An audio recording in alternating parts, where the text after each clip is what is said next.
வணக்கம். இன்றைக்கி எங்கள் வீட்டில் காய்ச்சிருக்க புடலங்காயோட அறுவடையை பார்த்துடலாங்க.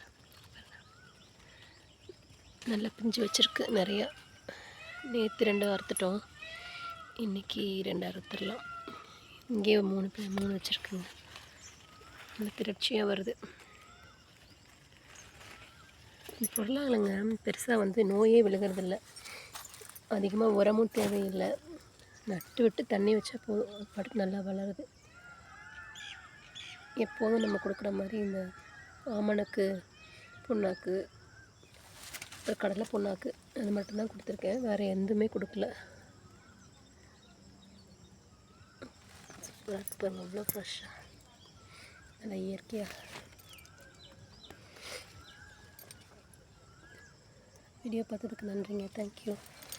அறுவடை பண்ணிக்கலாம்.